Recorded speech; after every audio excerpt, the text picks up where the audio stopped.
जय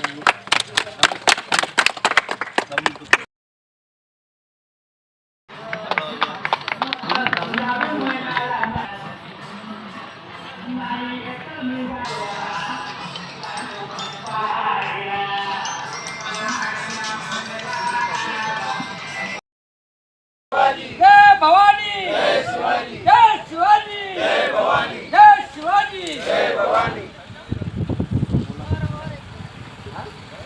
हार्दिक बधाई और शुभकामनाएं देता हूं। ग्राम सावंगा में भूमि पूजन समारोह में उपस्थित हमारे कांग्रेस के वरिष्ठ नेता आदरणीय गोपाल कामोने जी, जिला पंचायत सदस्य हमारी बहन नीलिमा पाटिल जी, हमारी गांव की सरपंच बहन हमारे सुभाष आमने जी, हमारे विठल गायकवाड़ जी, यशपाल डहाट जी, हमारे भैया प्रभाकर भैया, हमारे दिनेश कड़क जी, रमेश कड़क जी, यशवंत माने जी, सभी हमारे सम्मानीय साथी संजय घोड़की जी, सभी हमारे कांग्रेस के पदाधिकारी, पंच और यहाँ उपस्थित सभी साथियों। निश्चित रूप से ये गांव एक अपना ऐतिहासिक गांव रहा है। इस गांव में जब जब मैं आता हूं तो मेरे पिता स्वर्गीय रेवनाथ चौरी जी की यादें ताजा हो जाती है। मुझे अच्छी तरीके से याद है कि जब वेंकटराव जी शिंदे जब यहाँ पर उस समय के बड़े कुशल प्रशासक और राजनेता थे, उनके सानिध्य में मेरे पिता रेवनाथ चौरी जी का जो यहाँ पर कार्यकाल गया और शिक्षक के रूप में उन्होंने इस गांव में बच्चों को पढ़ाया। 85 में स्कूल भवन स्वीकृत हुआ, मिडिल स्कूल हायर सेकेंडरी, और भवन स्वीकृत हुआ।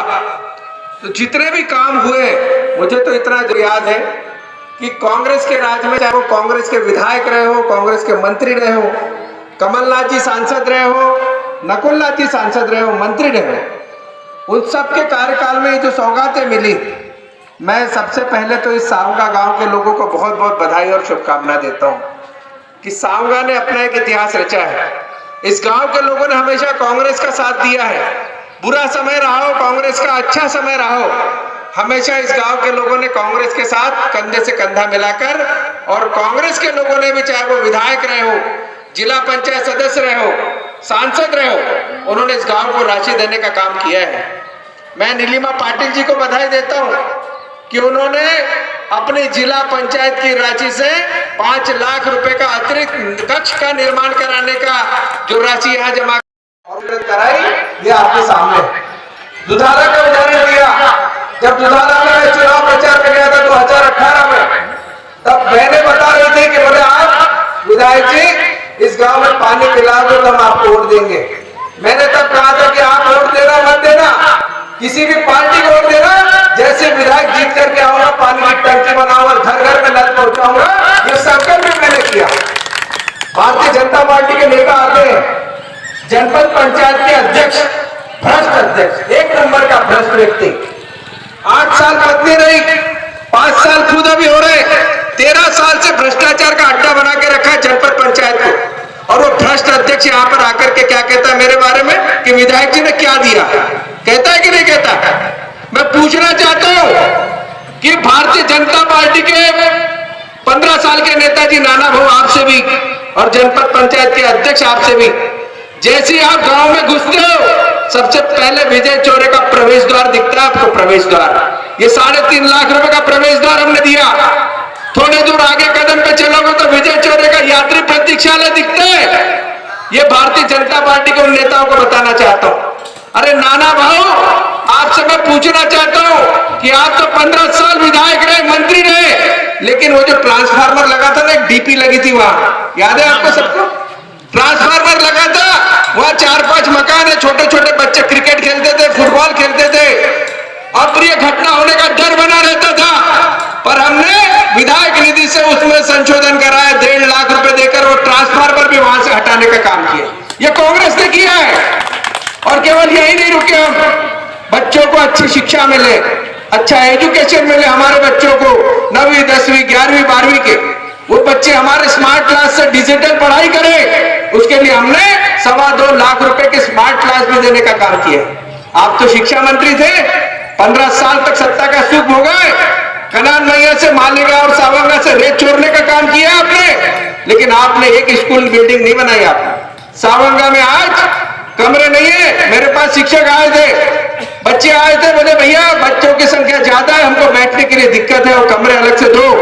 मैं बच्चों को वादा करता हूं, सावंगा के गांव के लोगों को वादा करके जा रहा हूं कि जैसी कमलनाथ जी की सरकार बनेगी हम 5 अतिरिक्त कक्ष देंगे। यहां पर ये वचन देके जा रहा हूं और अलग से कमरे देंगे। यहां पर जो जो काम रुके, जो जो विकास रुका है, हम बिल्कुल बिना हिचक जैसी कमलनाथ जी मुख्यमंत्री बनेंगे हम वो सब काम करें। हमने इसके अलावा जो भी छोटे छोटे काम दिए, जिसका आज भूमि पूजन कराया, चाहे छत्रपति शिवाजी महाराज के सौंदर्यीकरण की बात हो, हमारे कब्रिस्तान की बात हो, कांग्रेस हमेशा एकता और भाईचारे की बात करती है। हिंदू, मुस्लिम, सिख, ईसाई आपस में सब भाई भाई, ये कांग्रेस का नारा है। हम कभी जाति की राजनीति नहीं करते, कभी धर्म की राजनीति नहीं करते। पर भारतीय जनता पार्टी के लोगों को मैं बताना चाहता हूं, एक काम गिना दे मुझे नाना भाऊ, इस सावंगा पंचायत में, मालेगांव में, पारेघाट में, दुधाला में, एक काम, कोई एक काम मुझे गिना दे कि उन्होंने ये काम किया है। कोई काम नहीं है आपके पास। इस क्षेत्र की जनता से वोट मांगने का अधिकार आपको नहीं है नाना भाऊ। आपने सिर्फ अगर सावंगा को कुछ दिया है तो रेत की दलाली खा करके अपना घर भरने का काम किया है, इसके अलावा कुछ नहीं दिया आपने। इसलिए मैं कहना चाहता हूं कि भारतीय जनता पार्टी के लोग यहां पर इस गांव में वोट मांगने का अधिकार उनको नहीं है। आज नाना भाऊ 5वीं बार चुनाव लड़ रहे हैं। अरे 21,000 से जनता ने निपटा दिया आपको, भारी मतों से आप निपटाया नाना भाऊ को, लेकिन फिर चुनाव में लड़ रहे। 70 साल की उम्र हो गई नाना भाऊ आपकी, और 1, 2 बार, 3 बार नहीं, 4 बार नहीं, 5वीं बार चुनाव लड़ रहे हैं आप। 25 साल। अरे मैं अगर आपकी उम्र का होता और 25वीं बार चुनाव लड़ता तो मैं अपने मुख्यमंत्री को कहता, हाथ जोड़ता, भैया आप मुझे चुनाव नहीं लड़ना, नए लोगों को मौका दो किसी को। ये इतना लालची आदमी मैंने पूरे मध्य प्रदेश में नहीं देखा, पूरे हिंदुस्तान में नहीं देखा। जिला पंचायत का सदस्य भी उनके परिवार में, कोई और भारतीय जनता पार्टी का पद हो तो उनके परिवार में, टिकट भी वही लेंगे सारा।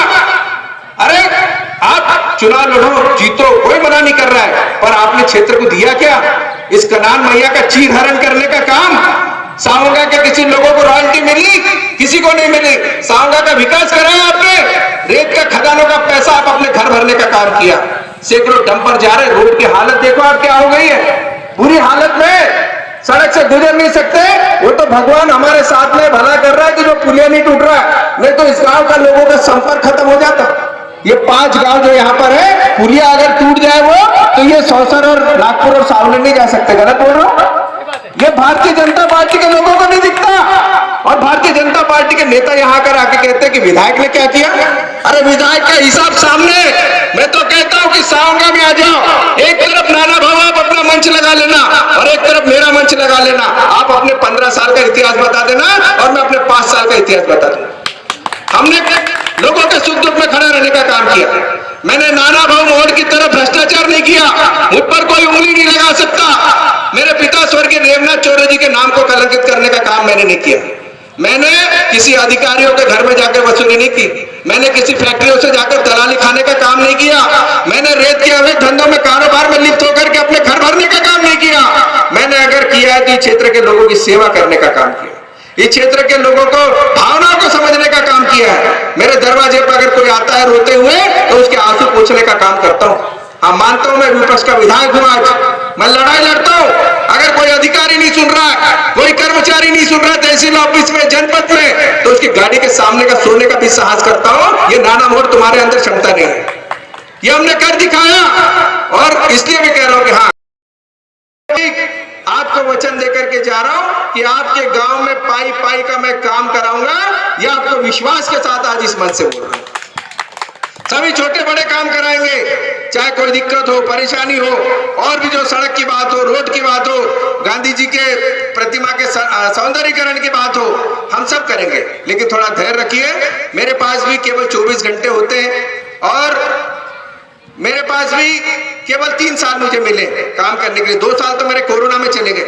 मुझे ईमानदारी से केवल काम करने का 3 साल का मौका मिला और इन 3 सालों में मैंने बहुत कुछ करने का प्रयास किया। जैसे विठल गायकवाड़ जी ने कहा ना कि आदमी ने उसका काम बोलता है मैंने मेरे पिता के वचन को निभाने का काम किया, मैंने मेरे पिता के वचन को जनता के बीच रखकर उसको जिज्ञासा के साथ उसको एक मनपूर्वक लोगों की सेवा करने का काम किया।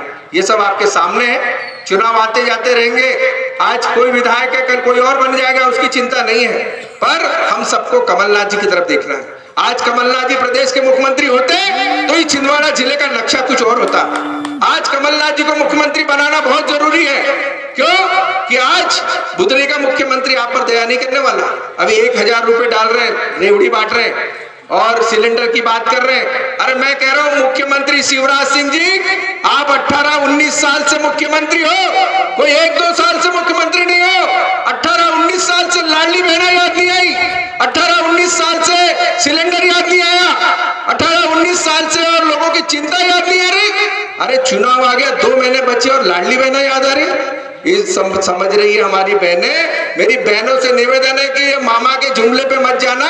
कमलनाथ जी की सरकार बनेगी, हम 1500 रुपए बहनों को देंगे, 100 यूनिट बिजली माफ करेंगे, 500 रुपए में सिलेंडर देंगे, किसानों का बचा हुआ कर्जा माफ करेंगे और हमारे सरकारी कर्मचारियों और अधिकारियों के ओल्ड पेंशन लागू करेंगे। हजारों योजनाएं कमलनाथ जी लागू करेंगे, ये वचन दिया है कमलनाथ जी ने। मैं इसलिए सब लोगों से निवेदन करता हूं कि इनके जुमले पे मत जाना। भारतीय जनता पार्टी के लोग आकर के आपको गुमराह करेंगे, धर्म के नाम पर लड़ाएंगे, जाति के नाम पर लड़ाएंगे, इनसे सावधान रहना।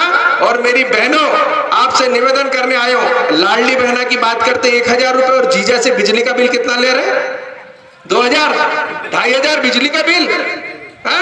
लाडली बहना की बात करते, भांजे बेरोजगार घूम रहे, नौकरियों के लिए भटक रहे कि नहीं? आज ITI के इंजीनियरिंग किए सब क्वालिफाइड बच्चे भर भटक रहे, भांजे नौकरियां नहीं मिल रही है। आज कमलनाथ जी होते तो ये कामोली जी ने बोला ना कि सेज चालू हो गया होता, दिनेश खड़क जी बोल रहे थे सेज चालू हो गया होता, वास्तव में सेज चालू हो गया होता। सावंगा, मालेगांव और आसपास के लोगों के यहाँ की बेरोजगारी दूर हो गई होती। इसलिए कमलनाथ जी को मुख्यमंत्री बनाना जरूरी है। एक बार ये सबके लिए अंतिम लड़ाई है, आखिरी मौका है। इस बार इसके बाद कोई छिंदवाड़ा जिले से इतना बड़ा कोई नेता नहीं होने वाला जो मुख्यमंत्री बन जाए। मुख्यमंत्री बनेंगे बीजेपी कांग्रेस के और कहीं दूसरे जिले से, लेकिन हम सबके लिए आखिरी मौका है। सबको संकल्प लेना है, एक बार कमलनाथ जी को प्रदेश का मुख्यमंत्री बनाना है और जो हमारी योजनाएं, जो हमारे वचन, जो हमारे वादे बच गए, उसको पूरा करने का भी समय आ गया है। साथियों, आप सबका मैं बहुत बहुत धन्यवाद देता हूं, आभार व्यक्त करता हूं कि आप सब लोगों ने हमेशा कांग्रेस का साथ दिया है। इस बार भी कमलनाथ जी की तरफ देखते हुए आप कांग्रेस का साथ देंगे। आप सबका बहुत बहुत धन्यवाद। जय हिंद, वंदे मातरम, जय गौ माता।